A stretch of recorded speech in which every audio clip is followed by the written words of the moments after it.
Hi everyone, let's get started with this week's live session with Cycling UK, Bants, Bikes and Being Female. It's becoming quite a thing, and I love in some of the comments that I've seen how invested some of you lot are getting into it, really making sure that this is on your schedule and part of your weekly antics. So thank you so much for joining us, and don't forget that you can get involved in all the live comments and everything as well. So your voice is as much a part of this as mine and all of the other expert guests that we've got on today. So what are we going to be talking about today? Well, the title of today's episode is Maintaining Cycling as Part of Your Lifestyle.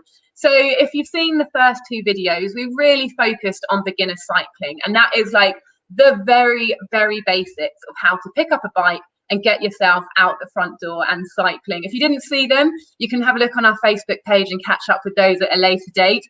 So now what we're hoping is that you've gone out, you've done those rides, and you've got the bug, you've got hooked, you loved it because bike is best. Do you like my free t-shirt? So cool, love it. Bike is best.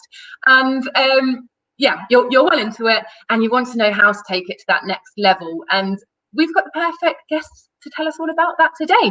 We've got some experts, a few familiar faces and a couple of new ones as well. So I'm going to be introducing them one at a time. We're going to start with our old staple. So that's Fran from Velodrome. She's been there from the first episode. Hello, old staple. How are you doing? I'm good, thank you, Anna. How are you? Yeah, really good, thanks. Do you want to just give a little bit of an intro about yourself? Yeah, I'm Fran from Velodrome. We are the home of women's cycling. We're an online women's cycle-specific retailer selling a whole range of cycling kit, but we also offer expertise and guidance on product sizing, everything around women's cycling kit, because I've ridden for about 25 odd years in a whole variety of disciplines and fun. Yeah, we'll be going into disciplines and all that sort of thing a little bit later on as well. You've got some lovely stuff hanging up behind you as well. Thank you. There are part of our new Velodrome range. Will be coming at the beginning of July because we sold out of our first release super quickly. So they'll be back very soon. I can see why. It looks awesome. All right. So next up, can we introduce Kirsti into the stream? Hello. Hey, lovely. How you doing? Good, thank you. Are you?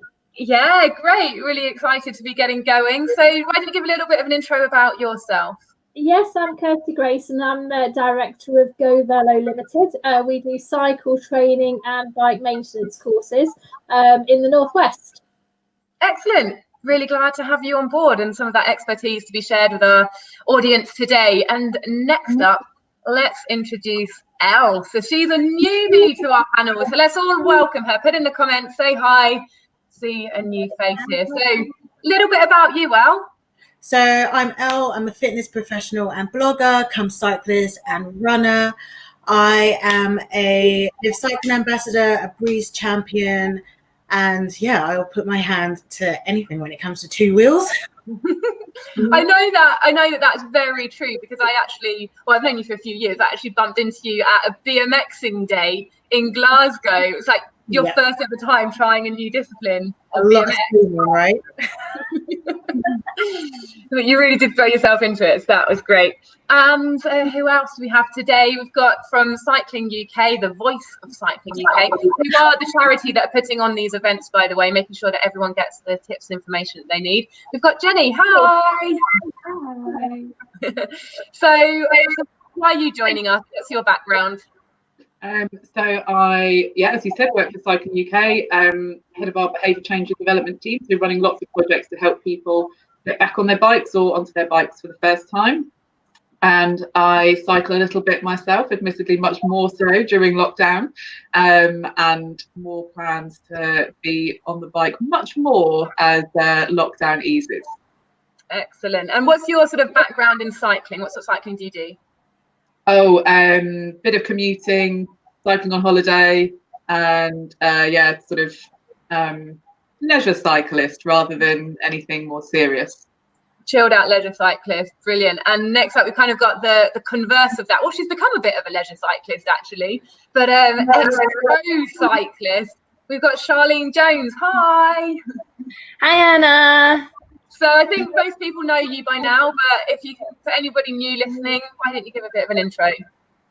Yes, I'm Charline Jones, and I used to ride competitively. So I've been to 2 Commonwealth Games, Daily Commonwealth Games, and Glasgow, which was home games for me in Scotland. And then I went to Gold Coast as the Team Barbados cycling coach. So a change there. So I know a lot about actually riding a bike, and also tips that I can help you all out with. And yeah, I stopped in 2016. So now I took a long break off of cycling, and now I'm starting to find the love for it again. And it's almost like a backwards journey. It's been quite interesting, and I'm absolutely loving it again. So really looking forward to giving you some tips about that and how to keep loving the sport as well, how to stay into the sport. Excellent, thank you. And you have great input every week. Problem is, we're having a little bit of feedback from you. Have you got any idea why? Is there any sort of little adjustments you might be able to make whilst we move on to the next topic? Not really sure what's happening there. Help if I'm myself. Don't know. I don't know. Yeah, we'll try that for now, hopefully. And then obviously when you want to speak, we'll see you with your hand up.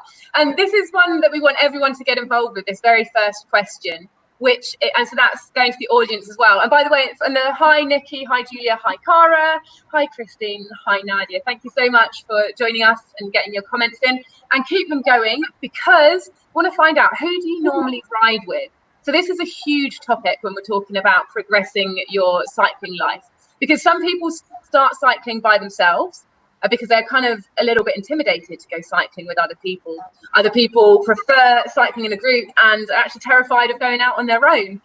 Or maybe you've got like a particular buddy or a group or your partner or someone like that you normally go cycling with. So audience, if you can let us know who you normally cycle with, get them in the comments. And we're just going to go round this group here, our expert panel, starting with you, Fran.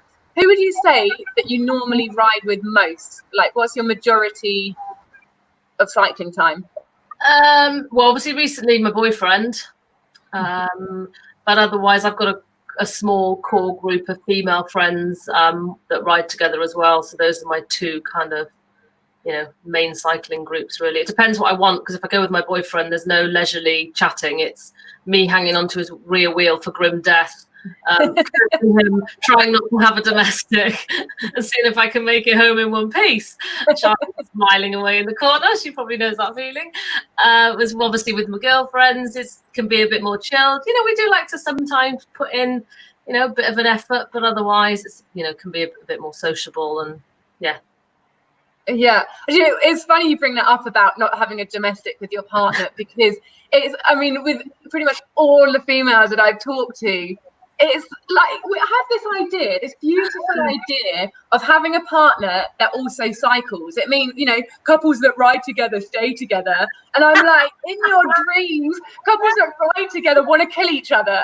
We're not the same speed and fitness, no matter how much I want to be. He's, built like a mountain goat. But is also quite strong on the flat. I can just about survive. That's why it works well together, though, to be fair, because if you're riding into the wind, he just does all the effort on the front. So it does work well, but there is a lot of when we try to do a recovery ride, I'm shouting, "This isn't a recovery for me!" We've got Tess in the comments saying that she normally rides with her husband.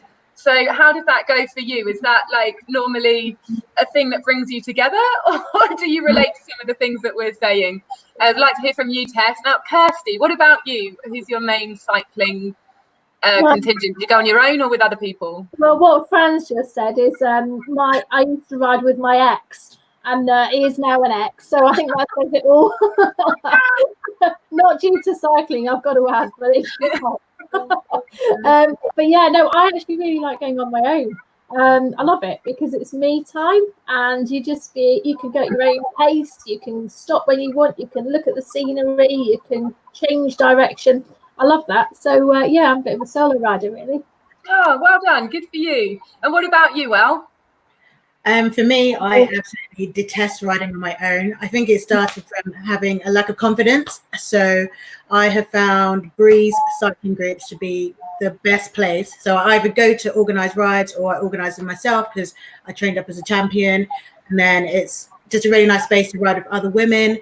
And other than that, there's a cycling club, well, a kind of digital cycling club that I like to join some of their rides, but they're based a bit further into London, whereas I'm in Essex. So if I can make that, I'd make that, but I'm definitely a group riding kind of girl. Gets you motivated. Jenny, what about you? Do your leisure cycling? So is it being with someone that makes you motivated to get out, or No, is it I've been cycling on my own. Same as Kirsti. It's that kind of walk away from the laptop at the end of the day and go and get on the bike and just go for a cycle on my own to clear my head. And yeah, I pretend like I'm stopping to take pictures. I'm stopping because I'm exhausted and need a break. But I'm like, well, if I get the camera out, then no one's going to know that, so that's fine. And just be overtaken by people on road bikes all the time. But now, so because I've been cycling on my own so much, went for a bike ride with a friend last week, and it just felt like such a treat to be cycling with someone else. And it was really enjoyable because it was pretty chilled and was nice and flat, and we had a good chat while we were cycling at the same time. So yeah, I really enjoy cycling with friends, and especially cycling with friends who don't cycle very much, and by the end of it, they're like, oh, it's so fun, I love it, I just had a smile on my face the whole time, and it just feels like a lovely kind of social occasion. But yeah, majority of my cycling currently has been just on my own, clearing the head, forgetting about work for a little while, even though work is cycling, so kind of. Two things go hand in hand. Charline, if you want to pop your unmute button and let us know what sort of cycling, or who do you go cycling with, or more on your own? So now I like to go cycling with people that aren't racing. So like just people who like to ride their bikes for enjoyment. So I, as well, like Fran, go out with my husband, and it's different because Lee is a professional rugby player, so he's quite heavy, and so when we get to the hills, it's a bit more difficult for him. So I'm the one who's dropping him behind. But it's all good fun. It's nice to be able to teach him like when to change the gears, how to get up the hill easier, and he smashes me down the hill, obviously. But that's quite fun. I like to go out riding with just my friends who, within lockdown, they've all kind of taken up cycling, and they're all like, Sha, what bike do I get? I've got the Cycle to Work scheme, or like all these different schemes where you can get money off buying bikes. So they just send me the bikes, like images of the bikes. Which one should I get? Which one? What do I get? What do I need to get now? So that's been really fun, just riding with my friends that would never have cycled if lockdown hadn't have happened. So yeah, just like obviously one at a time, but it's been nice to show them around. It's been good. Awesome, love it. So we're going to talk now about individual cycling. So I want to talk about, for those people who are maybe more nervous about cycling alone, this section is for you. And then later on, we're going to talk about for those who only like cycling alone and maybe are scared about joining a group. So that will come up very shortly. Kirsti, we're going to start with you, because not only do you love cycling alone, and you explained why it gives you so much sense of independence and freedom, but also you come in contact with people quite a lot who maybe voice their fears about cycling alone. So what sort of things tend to come up when people say, oh, I could never ride alone, I'm not really confident about it? What is it? What's the barriers there? I think the bike maintenance and the lack of sort of knowledge and understanding. I think people sort of make changing a puncture into a really, really big deal, and it's it's quite a scary experience having to do so if you've not done it before. So I would say, get some experience in how to do so. Go on YouTube, check it out, go on a course locally. As soon as lockdown ends, there'll be courses there for people to teach you how to do it. But go on YouTube and just work out how to do it yourself. I think as well is like have somebody there. So if it does go wrong, you can give somebody a call and say, look, this is where I'm going to be. Can you pick me up if need be? I've had to do that recently with my son. I had a bit of a mechanical. My son came and had to rescue me, which was brilliant. But yeah, and I think also just go out there, know your route, take a map with you and just work out where you're going. Yeah, so some good top tips there. And Fran, what would you suggest that people would pack if they're going out for a ride by themselves for their first time? Okay, so I guess it's always useful to have a phone, for your phone call to international rescue, as I call it.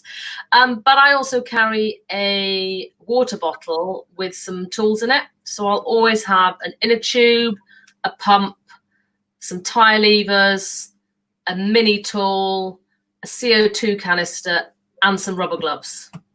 So then even if you, for example, the mini tool, that there may be things on there like a chain splitter, you don't know what to do with it. But if you've got it and somebody stops at the side of the road to offer you a hand, at least you've got the tool so somebody can help you.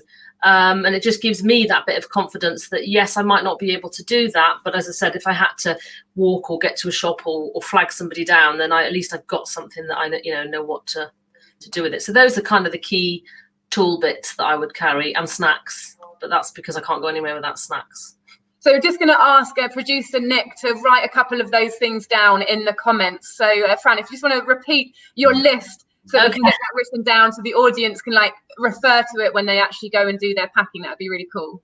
Mobile phone, pump, inner tube, mini tool, tie levers, rubber gloves, and a CO2 canister. But that's because I'm tubeless, so but that's something you can practice at home if you want to use CO2. Yeah, and I think you touched on something that's really good there, which is even if you're not at the stage already where you're really able to do even fix a puncture yourself, which ideally if you're going out on a ride by yourself, it would be ideal that you do know it. But if you're not quite at that stage yet, the cycling community tends to be pretty cool. So as long as you kind of have the tools that you need, the chances are that you'll find someone to bump into that can help you out if you've got that stuff. Who here can remember the first time that they went for a ride by themselves? Anyone want to put their hand up and talk about that? Was there... Okay, go on then, Kirsti. First time I went out, I did actually have a puncture and was there in a bit of a panic, and of course somebody stopped and helped me, which was brilliant. And a guy just stopped, helped me, and it was great because you realise then that people do stop for you and will help. So it was a really positive experience. Excellent. So moving on then to cycling in groups, because we've covered how to get a little bit of confidence to go out riding on your own, but there's some comments coming in. Somebody's mentioned hand sanitizer. Thank you, Eileen, which is brilliant because it's very relevant right now. Sorry, what's that, Fran? That's what the gloves are for. Keep your hands generally. We're experiencing a global pandemic right now, so that does maybe change the way you think about things. And somebody else has also commented, which is quite relevant to lockdown. Where can I just find it now? About cycling in a group. That was it. So maybe Jenny, you might want to talk about this one. It says from Jean saying, hi there, wondered what the panel thinks about the logistics of 6 people cycling together whilst trying to maintain social distance, because this has come up quite a lot within Cycling UK. People trying to work out what are the parameters, what should you be doing in terms of group riding, specifically about the lockdown situation. So Jenny, is there anything that you'd like to expand on from Cycling UK's point of view? Yeah, that's a really good question, and I think probably the easiest thing to refer to is the guidance pages on our website that we've been keeping updated really regularly as anything changes and sort of new guidance is coming out from government. I guess in terms of the logistics, I think a lot about route planning and where you're going to go, and whether it's the sort of the journey that you're going to take and how that would work with 6 people, and appreciating that it is more difficult to maintain that social distancing. But I'd say go and have a read through the guidance on the website, which is updated really regularly to sort of give as much information as we can, and whether it's taking quieter routes or trying to sort of more traffic free routes and that sort of thing, to be able to spread out safely and to maintain that social distancing, rather than perhaps what your usual sort of routes might be, where it would be in more of a kind of a group environment. Excellent, thank you. And Elle, you said that you're not one for cycling alone, so you're very much a group cyclist. And so it's group cycling that maybe got you into into the sport. So what would you say to someone who is feeling nervous about maybe, oh, I'm not fast enough, I'm not going to be good enough to join a group, everyone's going to be looking at me? What's been your experience?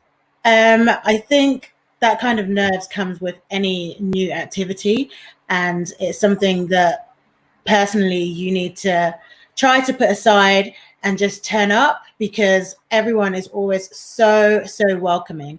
And I know that even when I lead a ride, we always make sure that we ride at the pace of the slowest person and no one is ever left behind, because I've been that person who's been left behind and it's not a great feeling. So I would never want to have that recreated for someone else. So I think, yeah, just find a group that you feel like looks like you would want to like go along. Maybe reach out to that person, let them know how you're feeling, that you're feeling nervous, and I'm pretty sure that they will help calm your nerves and get you to the event, to the meetup. Yeah, excellent. And Jenny, again, over to you, because you also have some more information about how people can find out groups, and how can people even work out if a group is the right one for them. Yeah, absolutely. And I think that's something that is so great about cycling, is the different types of groups that there are, whether it's a road cycling group or a off-road mountain biking group, or a more sort of social, less serious group. So on our, again, I'm going to do it again, on our website, we have the find a group pages, and on there all of the different, whether they're a Cycling UK member group or a community cycle club or an affiliated group, you'll be able to find groups firstly that are close to you, but also they'll have on there what sort of rides they run, and sort of how you can get involved, so whether it's a Facebook link or a website or whatever. And if the information is all up to date on there, then you'll be able to see the types of activities that they run. So you'll be able to see, well, is this the sort of cycling that I want to do? Are they doing sort of really long rides on a Saturday, or are they shorter rides with coffee stops and cake stops and all that sort of stuff, which is obviously crucial when out cycling with a group. And then whether it's looking on sort of lots of going directly to Facebook and looking for groups that are close to you in your local area. So with most groups, they'll have a sort of a social media page, Facebook, whatever, to be able to just check out a bit more about them and who's involved. But if you know any other cyclists around you, maybe just have a chat to them and see where they go cycling, and which group they're a part of, and being able to sort of get involved at the right level for you as you build your confidence and find out whether it's solo cycling or group cycling that's really for you. And what we see a lot with our community cycle clubs is, because they're a much more sort of informal, shorter distance kind of cycling offer, it's a great place to go if you are new to cycling or a bit less confident, and still learning sort of the rules of the road and building your confidence and cycle skills.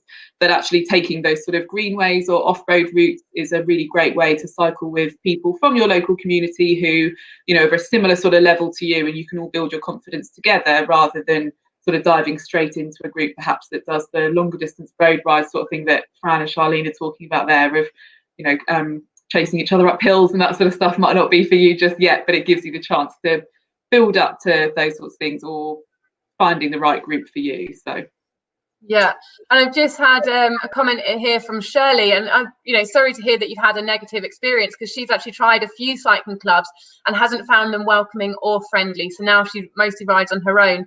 Unfortunately, the ladies have been more unfriendly than the guys, which has really put her off. So, I mean, I don't think that's necessarily a common experience, Shirley, and I think it's bad luck, really, and pretty rubbish. Like, what's that all about? You're trying to join a club and people aren't being friendly.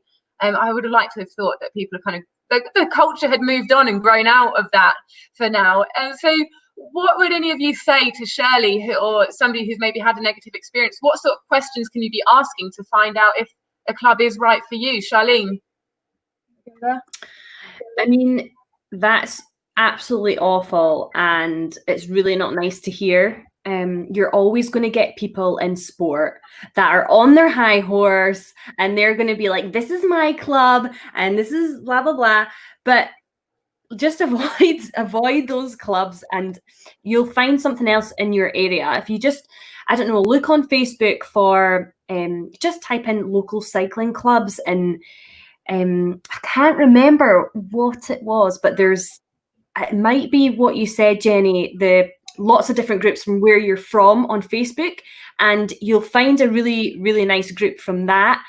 I mean, from personal experience, I would definitely just avoid it. You don't want to go and feel rubbish, you know, so I would definitely just avoid negative situations. As you said, ride on your own, but it would be nice if you could find some people to ride with that are nice, because it's really nice. It's social. It's a really social thing. So don't let that put you off other clubs, because they're not necessarily all like that. And also, sometimes the guys are nicer to talk to than the girls. So maybe chat to the guys. Don't be afraid to chat to the guys. They'll probably be more helpful in some situations. You know, some women, I don't know, can maybe feel, if they don't know as much, a little bit intimidated if there's someone new coming around. You know, there's loads of different levels about it. So just remember that if someone is like that, it's not you, it's coming from them. It's coming from a place within them that they're not feeling good. So it's nothing to do with you. Just look for another club, or you can maybe try it again and try talking to the guys and see if that helps. But yeah, from personal experience, when I started cycling about 10, like properly out on roads and stuff, about 10 years ago, there was hardly any women cycling, and I had no choice but to, if I wanted to ride in a group, it had to be with mostly guys. And I would say about 90% of them were fine. So generally, yeah, so just don't rule out guys as well, but if there are those people, just avoid them. Yeah, you do get mean people in all walks of life, but I do think generally cycling is quite a friendly sport. And it is interesting what you say about like how the landscape has changed in the last 10 years, because I was also cycling 10 years ago, and also, I mean, we are doing this push to try and bridge the gender gap and get more women on bikes, but you can tell even in the last 10 years that gap has been getting smaller and smaller. I do really notice there are more women on bikes all the time. And Shirley, just take a little look at the comments there, because there's some people reaching out with some comments and maybe finding out if you're in their area where some of the friendly people in our group are maybe going riding with you.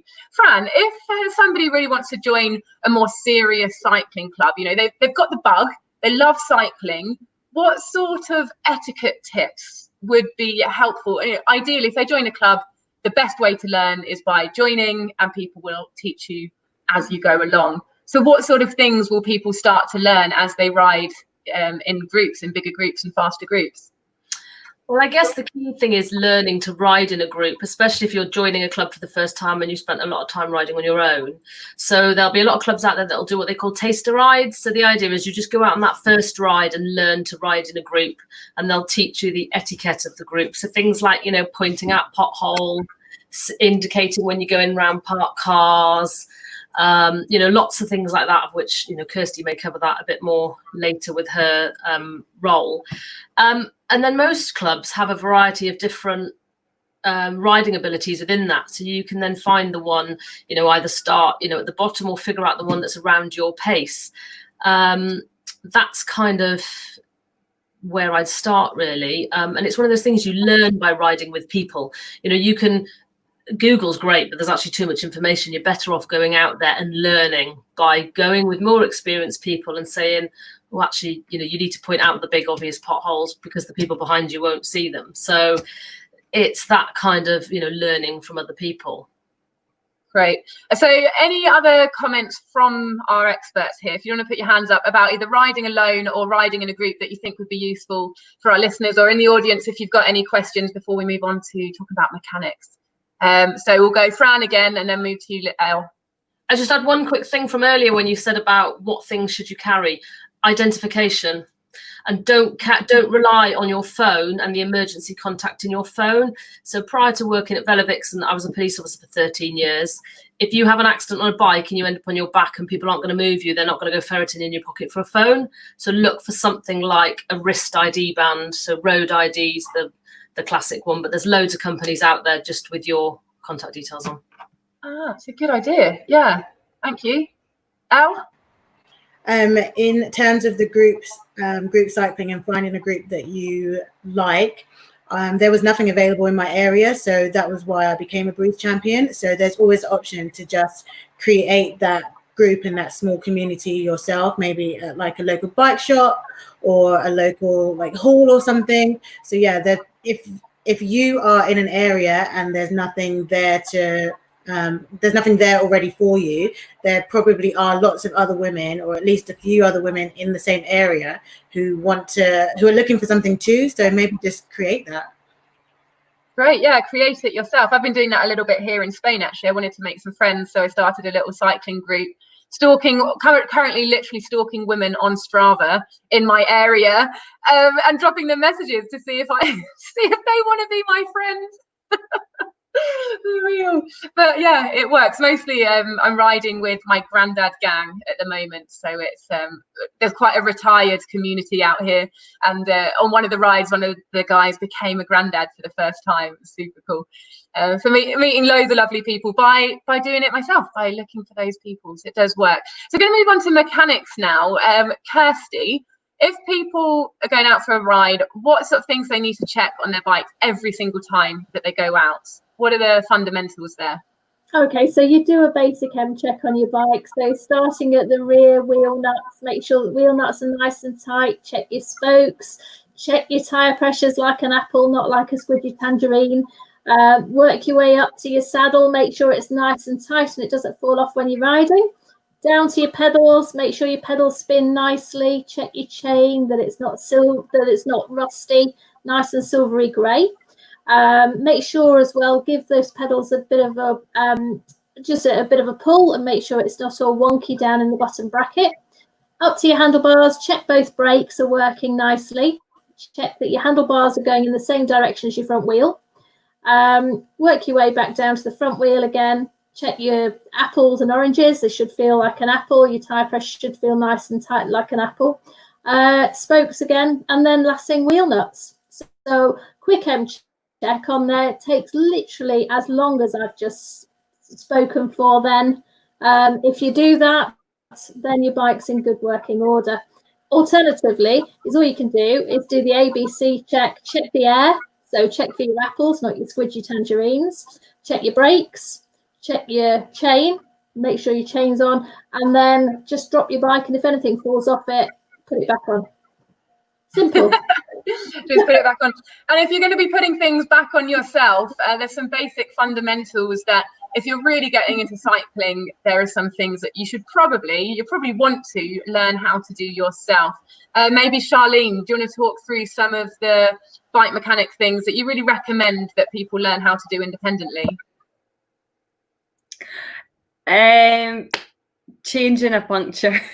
It's so annoying, but just spend a day in the house changing your inner tube that you've got, putting it in, taking it out, putting it out. Just type into YouTube how to change a bike tire, and it will make you feel so much more at ease when you go out. Of course, if you're in a bunch or if you're with someone else that knows how to do it, it's great. But imagine knowing that you can actually do it yourself. And if you come across someone that can't, you can also help. So main one for me is to know how to change your puncture, change your inner tube. Also, I would definitely recommend just with your gears, to know that sometimes if you think that the gear, if the chain is slipping or it's clicking and you think it's going to come off, to try to keep pedaling slowly and don't push too much on the pedals, and then keep changing the gears, and you might save it. So don't automatically think, oh no, and stop. Keep pedaling slowly and change the gears from where it is up or down. And then generally, I would say 70% of the time for me, it can just go back on. So, yeah, can I talk about that, about changing gears here? So, yeah, go for it. Yeah, so when you are changing gears, when you sometimes when you panic and you're like, oh gosh, like we're coming to a hill, I need to get down. Try to go slow as you change the gear, not your speeds, but as you're changing it. Don't go down 3 at one time. So 1, pedal slowly, and don't push down too hard on the pedals when you're changing your gears. This is it's something that I just do automatically now, and that you forget. So going out with all my friends that are just starting to cycle, and you know, they're like, I'm looking over them and they're climbing a hill and they're in their biggest gear and they're like, oh my god, climbing so hard, and I'm like, change your gear, and then they're like, pushing down on the pedals and they're like trying to change, and I'm like, oh, just hang on, just chill out, just one time, just change one down, click one down, easy pedaling, that's one, okay, two, and honestly, slow it down, especially if you're a newbie. Changing gears, getting your head around that is can be quite tricky, but just keep changing your gears, keep getting used to it, especially if you're brand new at it. Definitely suggest getting into a smaller gear, so that means like an easier gear for climbing the hills, and then knowing that you've got a bigger gear for the flats and the downhill as well. So just make sure you're not pushing hard on the pedals when you change the gear. Obviously keep the wheels turning, but it's a common mistake, and it can be how you drop your chain as well. So I guess that's just how to try and avoid it. Try and avoid the chain coming off. This is great. People are loving the tips, and it's made me thought maybe we can tell like a couple of stories of some of the mistakes that we all made when we were first getting into cycling. Now, I don't really have an excuse with this one because I've been cycling my whole life, but I was probably like in my early 20s doing a road bike race. But I hate bike mechanics. I hate it. I never even think like the bike could be the problem. I always think the problem's me. And I did this bike race, road race, and I'm normally quite good at cornering. That's like my special skill is going around corners, not the fitness stuff. And this one race, I was like, I was just so bad at cornering today. And I finished the race in like a super bad mood. I was like, I was just rubbish. I don't know what's wrong with me. This was really a rubbish race. And then my brother came along and he squeezed my tires. And he was like, Anna, you've got practically no air in your tires. And we put the gauge on. I had like, I did a bike race with like 25 PSI in my tires, which not only made it really hard for me, it's probably quite dangerous as well, like bearing in mind other people in the bunch. So that, you know, I've not made that mistake again. I do check my tire pressures when I go out and have them more or less around about 90 PSI if you've got a little gauge on your tools. That's sort of my rule of thumb, depending on lots of different criteria. Fran, you sometimes talk about PSI and different options. Do you want to just without getting too technical, without it going, you know, really down that route, just quickly sum up a bit about PSI and different options? Well, the only reason I became obsessed about tire pressure was from racing cross, funnily enough. So I raced cyclocross, and every time my boyfriend would try to set my tires up and I'd be like, there's not enough air in them, and then I'd race in the complete opposite to you, like you, Anna, I'd fall off around a corner, and he's like, that's because you've got your tire pressure too high. So I've now become obsessed. But the short version is you need to do some testing, okay? So there's been loads of chat on the Velovixen page lately about I won't ride my tyre pressure at 100 PSI because that's what it says on the tyre, right? What it says on the tyre is it's giving you a max tyre limit, that if you put PSI, that maximum PSI, and your tyre will explode. That's not the PSI you should run your tyre at. So just do a brief bit of Googling, because it does depend whether you've got inner tubes or not, and it does depend on your weight. But you can do a bit of testing. To give you an idea, I now ride a tubeless bike. I weigh 60 kilos and I'm on 60 PSI. Excellent. Yeah, we just had Diana's also saying that she runs about 60 PSI. Joe, I think I put mine so high just because it means that I have to less frequently pump it back up again. And I've done the exploding tyre thing as well before. So anyone else in our panel want to share any stories about their bike mechanic mistakes or disasters where they've learned something particularly good? Elle, we'll go to you there. I mean, other than the days as a kid where you would use the petrol stations to pump up your bikes, I don't know when that stopped being a thing, but I think if there's one place that I've learned loads about mechanics, it's in cyclocross racing. I was in one particular race. I was actually doing okay. I was not coming last. And then all of a sudden I could just hear all this noise. And luckily someone on the side, he was like, "It's your derailleur." And I'm like, "My what?" So I had to stop.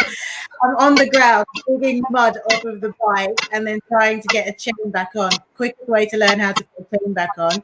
And from then on, I now know what a derailleur is. And what is a derailleur?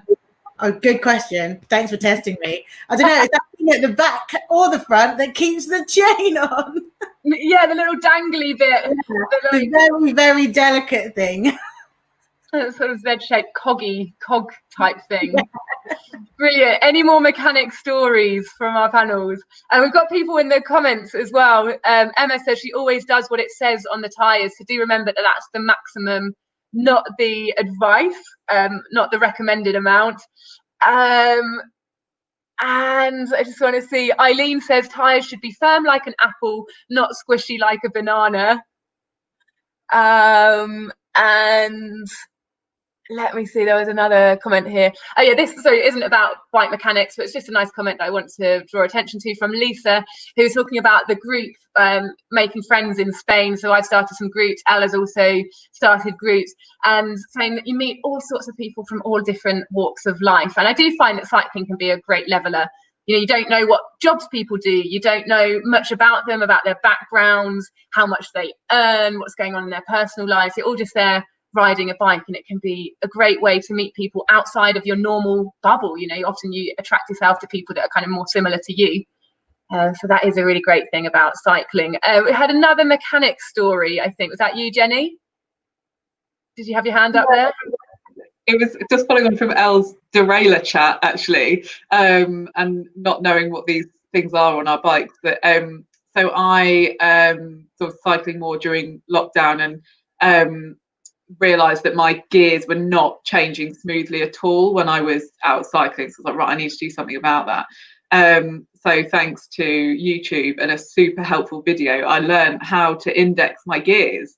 And so I was doing all these things and like tightening things and loosening things. I'm pretty sure I just loosened things and then tightened them back up to exactly where they were before. However, when I took the bike out then on the next ride, how smooth my gears were, the pride that I felt for having learned how to do that myself, and you know, it was fixed and it was my work and all the rest of it was brilliant. Couldn't tell you how to do it again, and I will have to go back to YouTube the next time it needs to be done. However, having done it, I'm like, right, well, I can do this bike mechanic thing, and then started googling all these different things I might be able to do to my bike to like tweak it and do this, that and the other. But yeah, that's all beyond me. But step one, learning what the derailleur was, Elle, like you, and then actually doing something about it, I was like, yeah, I've got this. This is fine. I can now ride my bike.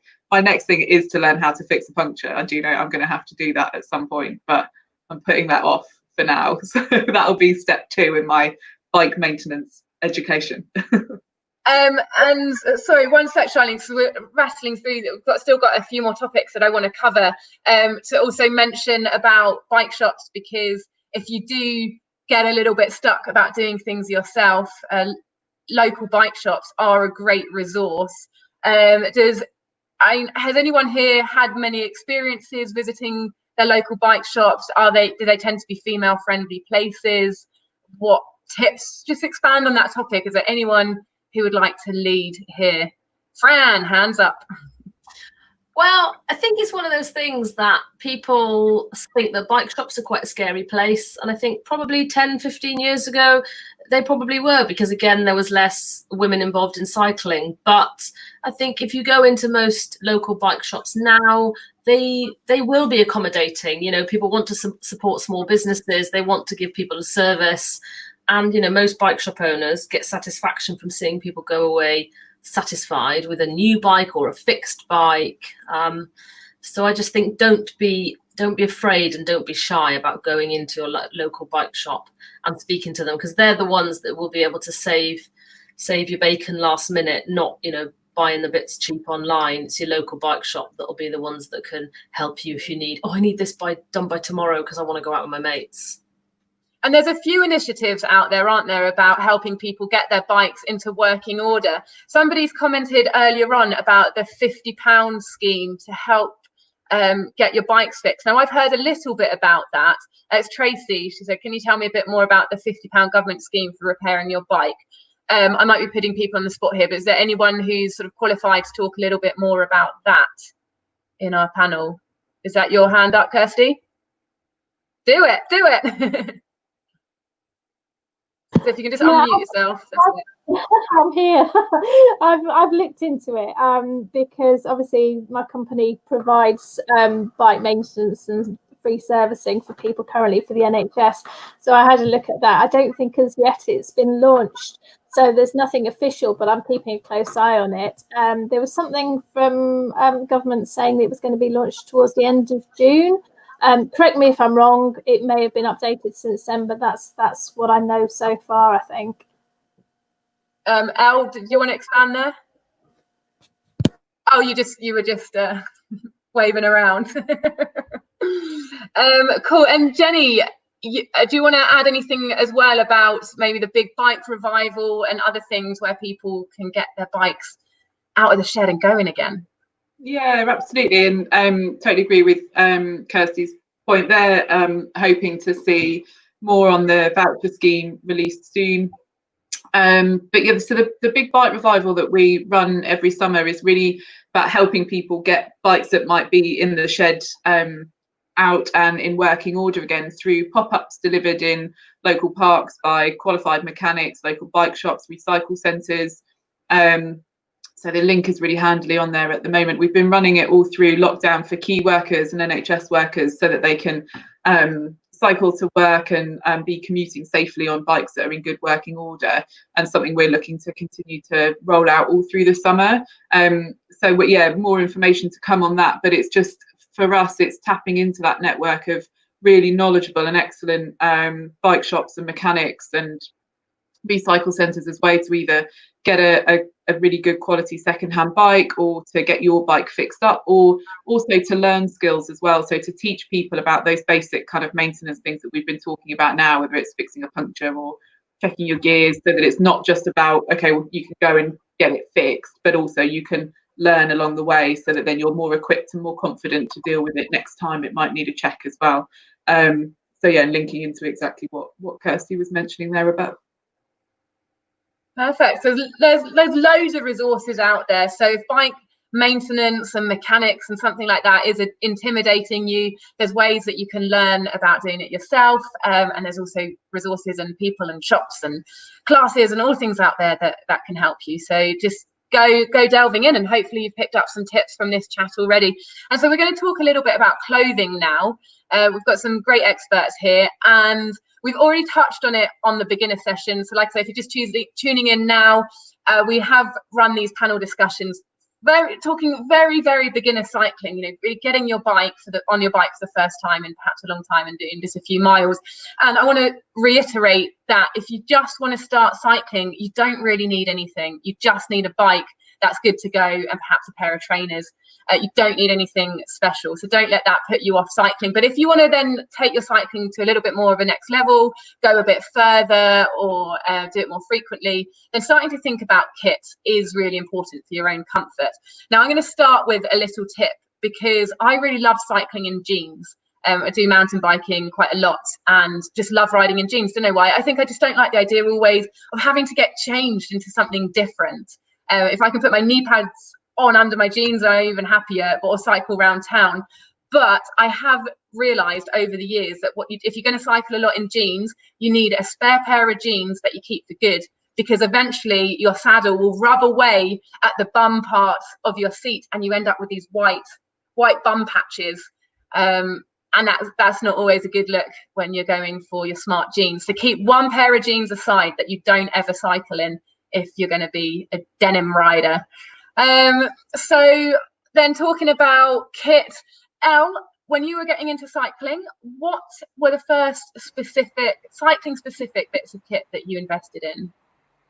If I remember rightly, I pretty much looked like a Christmas tree, which is hilarious when I look back at the pictures. But I think I had a gilet that I got in a sale, which had pockets, which for me is probably one of the most important things that your kit needs to have, and a pair of 3/4 leggings. And yeah, I think it's just you don't have to splash out on expensive stuff to start with, because you're probably still figuring out what you feel comfortable in, what kind of distances you want to do, so what you need your kit to, where you need your kit to take you. So yeah, just bungle together some of your jeans and some of your running kit if you already run, or some of your workout kit to start with, and then eventually, once you know a bit more, then start to invest in more technical gear.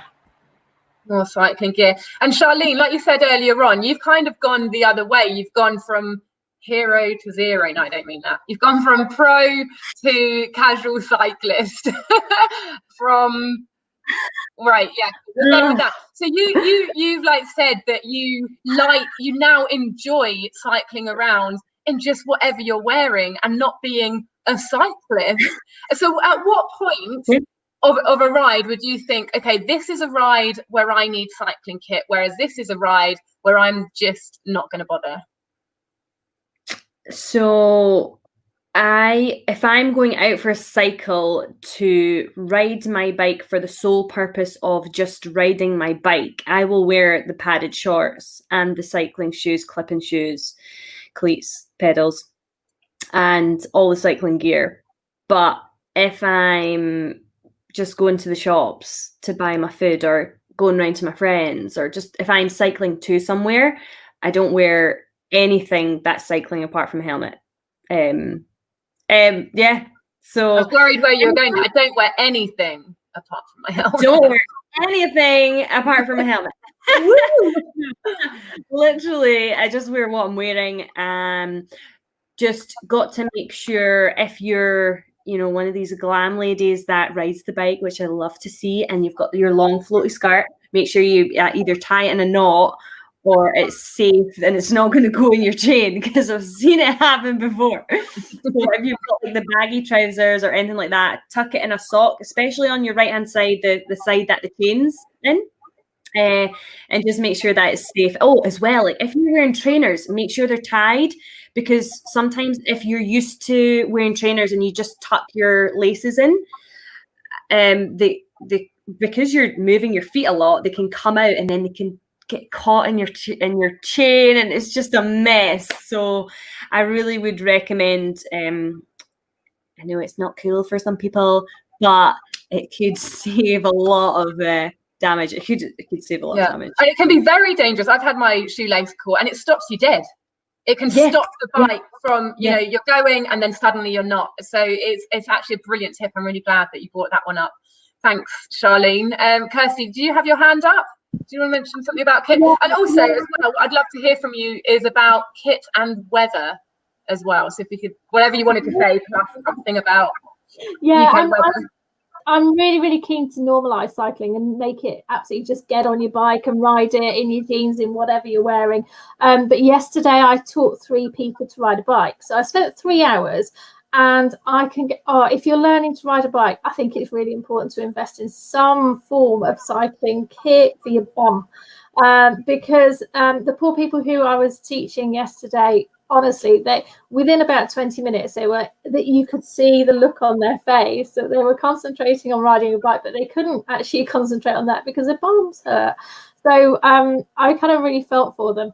I really want to normalise cycling, but I think when you're just first starting off, get some cycling shorts, because it does actually elongate that first couple of lessons. And then you've got them then, haven't you? As far as weather and cycling, I've got like a roll-up mat which I stick in, in my back in the cycling jersey. If I'm going out on the mountain bike, just stick it in there, and it's there if I need it. You don't need it. Skin's waterproof, isn't it? So at the end of the day, unless you're out there for a really, really long time, you're not going to shrink, and you're going to be all right. You might be a bit cold, so just make sure that you wrap up accordingly. Take some layers, but make sure that they can be packed away. Excellent, thank you. And now we're going to move on to Fran, just to wax lyrical about this topic. Take the stage, because this really is your topic. You have tried and tested and ridden and sourced and bought cycle clothing from pretty much every single brand that is available in the UK. So you really do know what works, what doesn't, and what women cyclists, your customers, want. So I'm just gonna hand the mic to you and just let you talk, say some of the experiences you've had and learnings. Well, I think the key thing is, obviously we've talked about the very basic things that you need to ride, but I think when you want to go to that next level to start investing in a few key pieces, I've always say some of the best investment you can make is a gilet and some arm warmers. So a gilet is like a little vest.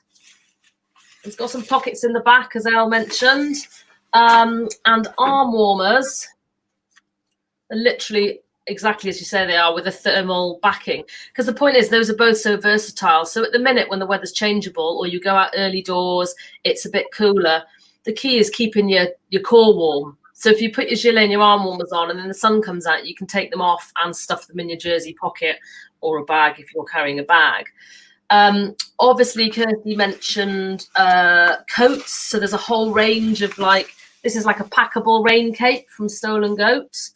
But you know, we also have more substantial stuff if you actually want to go out riding in proper weather. And I think most cyclists would agree it's always key to have some cool socks. So you can have flamingo socks. Cyclists love cool socks, don't they? When you're a cyclist, you know you're a cyclist when you've invested in cool socks. Exactly, and you've got insane amounts coming out of a drawer. But I guess I could talk about kit forever. I guess the key thing is if people do have specific kit questions, they have a budget and they say, I want to buy a waterproof coat, then they can email us, and that's where we come in. You know, as you can speak to me and I can say, well, if your budget is X, these are your options and this is when you'd wear them. But as said, really, padded shorts and keeping your core warm are the two things to start with. But then you can go down the rabbit hole of lycra jerseys and fits of jerseys and all kinds of pieces of kit. And plus sizes as well. That's come up a little bit in the chat a few times, actually. So I think people often find that there's not decent plus size lycra kit out there. So we do sell plus size kit. Stolen Goat is a brand that goes up to 3XL. Endura do 3XL, which is around a size, UK size 20. So it is there, but it sells really quickly because in the past there hasn't been a demand for it. So it's always been made in small quantities. I think brands are now becoming more aware and are making larger quantities of it. Our jerseys, which are behind me here, which are coming in the beginning of July, they'll go up to a 3XL as well. So again, if you have a specific question about sizing, drop me a line and I can help with that. Great, cool. And another one for you, Fran. Anyone purchase padded knickers? Because it's come to that moment in the show where we're talking about padded pants again. It just happens every week. I know. Well, our padded pants are our best seller, so women swear by them. I have worn them myself, but not for the longer rides. But yes, we have women that do everything from 5-mile commutes in them to some women that have ridden 100k in them because that's what they like. It works for them with their saddle. They're out of stock at the minute, but they are coming into stock very shortly. Hopefully by the end of this month, we will have it restocked in all sizes again, up to 3XL and down to extra small.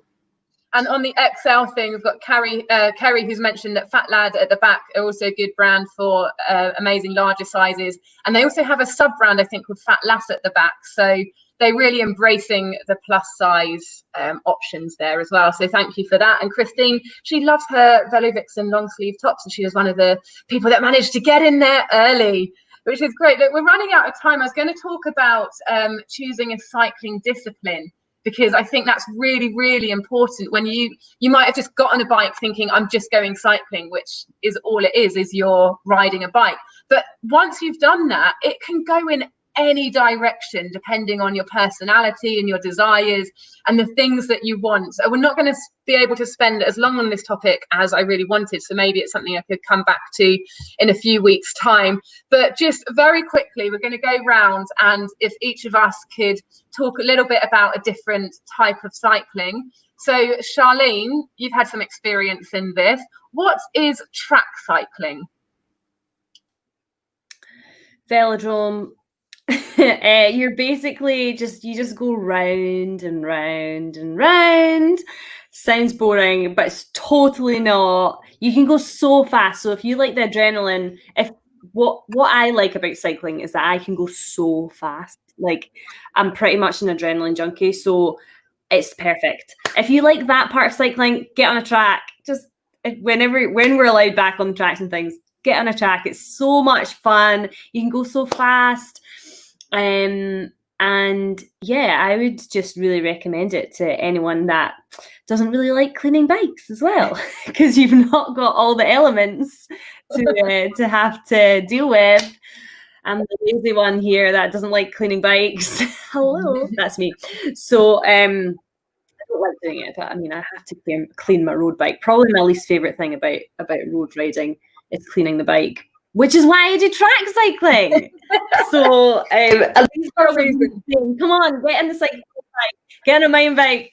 Oh, I mean, that sounds really fun. Velodrome's very much about sort of racing and speed, and it's the things that people have seen on the Olympics as well. You know, the UK has always had a very strong track team, so that's velodrome riding. On the opposite of not cleaning your bike, if you love cleaning your bike, you might want to get into cyclocross. Fran, could you talk us a little bit through what is cyclocross and also the difference with that and gravel riding, which is becoming very popular at the moment? Okay, well, gravel riding is basically riding what looks like a road bike, but with knobbly tyres, off-road, down forestry commission paths, bridleways, that kind of thing. Taking gravel riding to the next level is what we call cyclocross, which is a form of bike racing, normally takes place in winter, the autumn into the winter. It consists basically multiple laps of a small field, which features pavement, wooded trails, grass, steep hills, but also obstacles. So you have to get off your bike and run over planks or run over a ditch.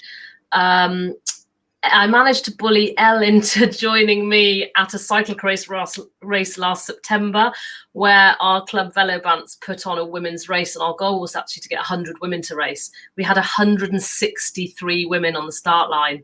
It was just incredible. But it's just the best thing because it's really short and intense in winter. So it's perfect for having that fix of sport, but it's also really sociable. And, you know, Elle backed me up on this. It's both sociable and nobody knows who's winning after about 5 minutes because it's multiple laps. So there's no feeling like you're bringing up the rear. Whereas in a road race, if you get dropped at the start, you're dropped, aren't you? There's none of that in cyclocross because everybody races for 40 minutes.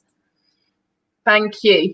Kirsti, road cycling, when does sort of normal cycling become road cycling? I'm a road cyclist. Would you say there's a grey area or a fine line where it becomes the sport?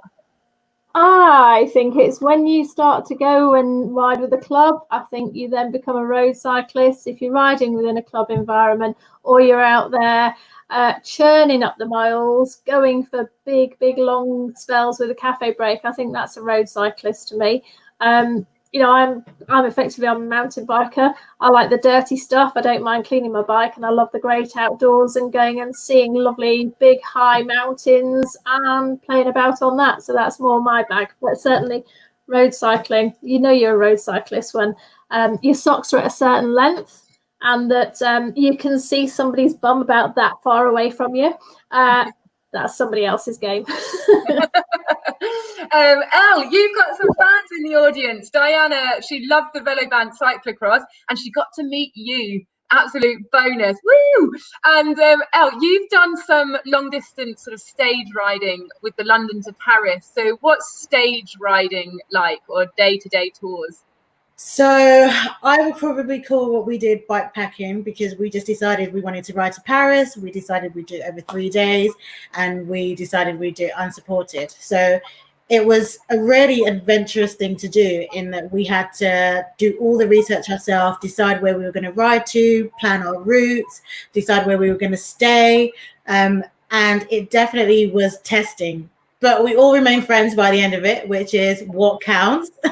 So yeah, I think that I enjoyed that because it wasn't too grueling. We rode for maybe, 6 hours a day. There was still time to have dinner, enjoy the evening, see the area that we were in, enjoy the view as we were riding.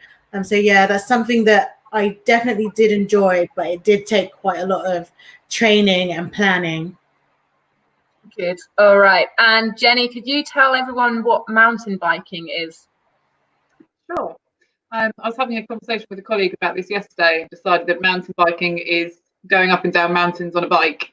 And that was... It's in the title, mate. It's in the title. That's the clue. But mountain biking is, so thinking of, if you know about ski runs and you've got your different colours, so blue, green, red, black. So different types of trails and runs that you can do, from family friendly blue runs all the way through to the sort of much more advanced red and black runs. Fran mentioned it already about the Forestry Commission routes, so really good website for sort of family routes and sort of easier trails to take.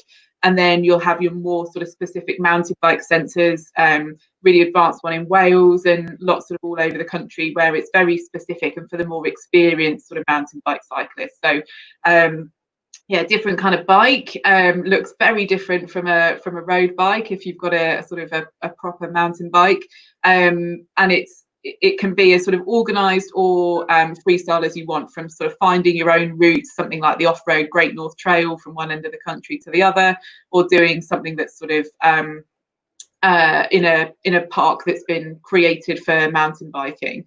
And then there's 3 different types. So you've got downhill, cross country, and then enduro mountain biking, which is sort of a bit of a combination of the 2. But I believe, Anna, you're going to talk about downhill specifically, so I will pass the baton over to you for that one. Great, cool, thanks for setting that up. And I think like one of the big joys of mountain biking is that it's traffic free. You're away from the tarmac roads, you're away from cars and traffic, and you can be a lot more connected in nature. You can really get lost in the off-road there. And yeah, thank you for that, Jenny, because I'm going to talk a little bit about downhill, because that's something that really interests me. And for any of you adrenaline junkies out there, it's not all about just cycling down a hill. Actually, no, it is. It's just all about cycling down a hill. But it's a lot more technical than that. So you're kind of downhill, you look for uplift, so you can get in a ski lift or a van or something like that, where your bike is actually taken to the top of the hill, so you don't have to do any of that hard work. And then on the downhills, you're looking for things that really test your technical ability and often your bravery, your courage. So roots and rocks and jumps and getting in the air, getting both wheels off the ground and things like that. So it's very much a fun sport where people say things like rad and gnarly. So if that sounds like you, give me a shout and we can go ride downhills together. Cool. Well, I mean, we've totally overrun on time, but I think that we've jam-packed so much information and tips and funny stories in here that I really, really hope that everyone who's been watching has enjoyed it and picked up on something. We're going to do our outro as we normally do, and keep it quite quick because we run out of time. So our guests, can you quickly scroll through the comments and see if you want to pick out one that you'd like to read and answer before we get out of here? Charline, you seem to be dying to go with your hand there. So do you want to go first? You're muted. Yep. Hi. Sorry. There was a comment not that far back about whether recommendations on a saddle, a cutout saddle. Now I use an Adamo saddle, breakaway Adamo saddle, and I love it. Getting straight to the point.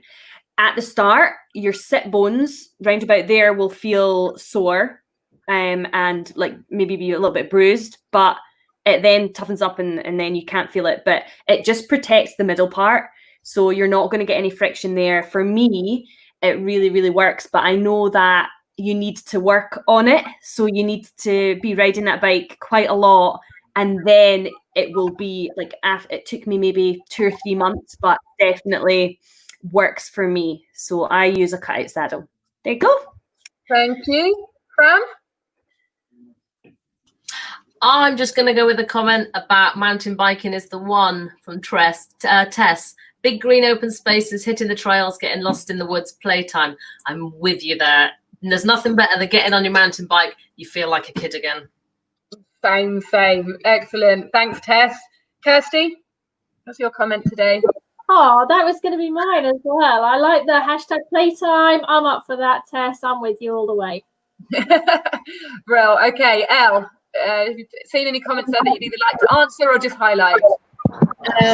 I think not any specifically, but I think one thing I've realized is the importance of our social connections in cycling online. So the people, especially ladies that I've met on Facebook and Instagram and Twitter, like Diana mentioned, that we then got to meet at the race in September, and Tess is a friend of mine, and I know Diane through you, Anna. So I think I just want to highlight how valuable making connections online can be to then take those into real life when you get the chance. Cool, thank you for that. Lovely. And finally, Jenny. Yeah, mine's just a comment to highlight actually from Emma Ducommon. Our local bike shop put on a workshop on changing punctures after a few of his arts. So just going back to the conversation we were having much earlier about learning and that sort of education for yourself, but also how valuable the local bike shops are, that just from a few of them sort of going in and asking for help, they not only did it, but they provided it for free just to, you know, help them out, and it builds their confidence to go in and to be a part of that network. So I guess building on Elle's point there, that it's that sort of online and social connection, but then also the importance of that sort of connection and that network in the real life as well, which I think is really wonderful to see. Cool, cheers. All right, well, thank you so much to our expert speakers, our guests today. We've massively gone over time, but you've just made it so interesting that I felt like I couldn't cut it short. So thank you so much for that. Thank you to the audience for tuning in and all of the questions. If you want anything particular answered, you can get in touch. You could also get in touch with any of us individually on the comments. We will try and get back to any specific questions. And we're starting a women's newsletter as well, women's cycling newsletter. So do sign up to that if you're interested, because we've got the Women's Festival of Cycling coming up very soon. Next week's episode is all about pregnancy, having babies and cycling. We've got some brilliant guests on the panel, including a star guest of Lizzie Deignan. So it's going to be very, very exciting. If that's one that's relevant to you, or you know anybody who'd be interested in learning more about cycling, pregnancy and having babies and all that goes with it, please get them to tune in same time next week. Thanks, everybody. Bye.